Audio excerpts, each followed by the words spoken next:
Hi again. In Dwight Wilson's Armageddon Now, the chapter The Certainty of Survival, this is page 169, he's dealing now with the evangelical response, the conservative Christian response, really, widely, to the Arab-Israeli conflict in the 1950s.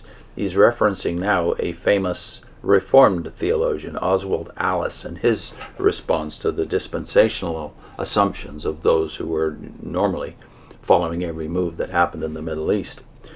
Christianity Today, the recently launched evangelical periodical, gave space to both sides of the issue.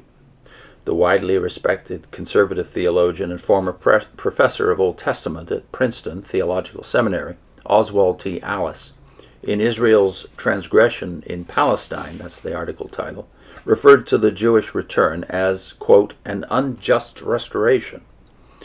Allis said, quote, Palestine did not belong to the British. It did not and does not belong to the United Nations. The persecution of the Jews in Europe was a grievous act of injustice, but allowing the Jews to take possession of a large part of Palestine and to force hundreds of thousands of Arabs out of it is an equally grievous wrong. Two wrongs do not make a right.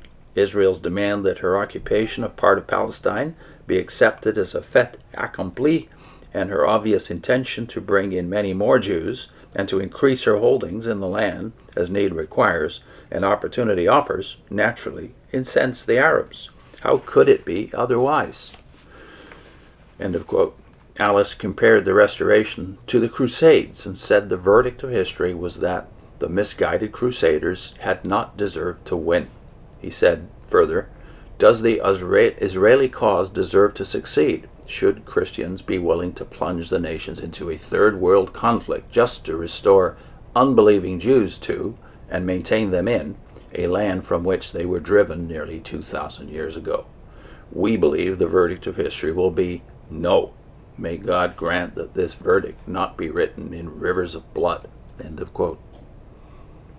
Taking the pro-Israel side of the debate was Wilbur H. Smith of Fuller Theological Seminary. He pleaded the legitimacy of the restoration on the basis of Scripture and quoted the 1937 words of David Ben-Gurion, then chairman of the executive of the Jewish Agency for Palestine, as he testified before the British Royal Commission.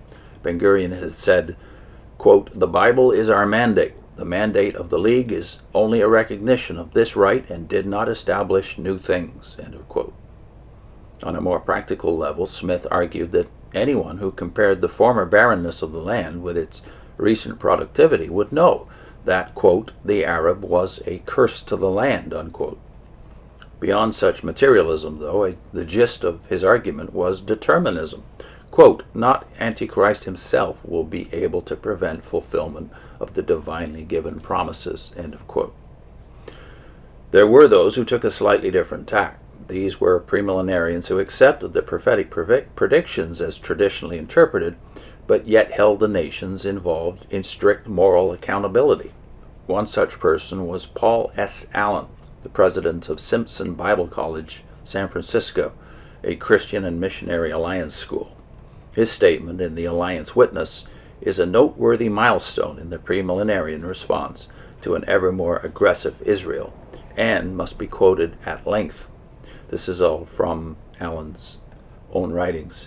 Quote, regardless of our expectations of fulfillment of the prophetic prophecies, or of the prophecies concerning Israel's future, the Christian must not lose his perspective of right and wrong.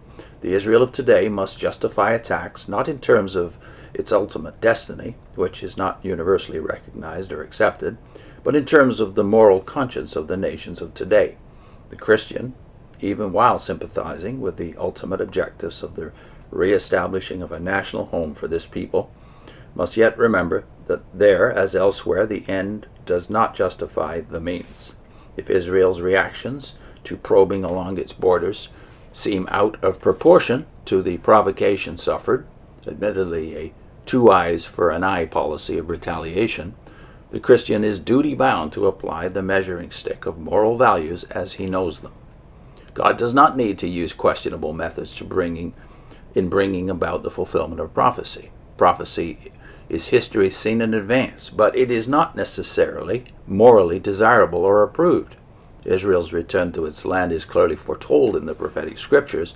Prophetic students can detect in this record indications that the return will be in unbelief. Possibly that unbelief will encourage methods incompatible with the Christian sense of justice. Such events, even though prophesied in advance, need not confuse the Christian. The fulfillment of God's promise will be an Isaac of miracle rather than an Ishmael of improvisation. These are referring, of course, to the choice that Abraham and Sarai made before they became Abraham and Sarah, and realized that Isaac was going to fulfill prophecy, not Ishmael, their improvisation. That's the end of the Allen quote, to which Wilson replies, "Such moderation was the exception rather than the rule, however. A 1957 book by William L. Hoe was more in keeping with most premillenarian views. It interpreted American policy in the Suez crisis as encouraging Russia's inevitable invasion of Palestine, and asserted, dogmatically, on the basis of the setting up of the State of Israel, we live in the last days. The liberal Protestant press, on the other hand, continued to criticize the immoral behavior of Israel in creating the refugee problem and to impugn the morality of Israel's very existence. John C. Bennett, editor of Christianity in Crisis and a professor at Union Theological Seminary, commented on the Suez struggle, quote, "Israel's aggression was provoked, but the existence of Israel has been a continuous source of provocation." Here we are 65 years later, and not much has changed. I'll put in a link to a study we did in the book of Revelation. There were 6 linked videos on Babylon the Great in the book of Revelation. And in that sequence of 6, we talked about the fact that there are 2 cities named in Revelation. Let me restate that. There are 2 cities very prominent in the book of Revelation, but not named officially. And one of them is Babylon the Great itself. What city is that? Well, interestingly, Rome, the city Rome, is never mentioned by that name in the book of Revelation. Nor is another city, the most important city in the world for the early Christians, Jerusalem. What do we make of that? So there's a link on your screen to that other city not named in Revelation, and especially in the interpretation of Revelation chapter 11. I'll also put the Revelation playlist on your screen. See you next time.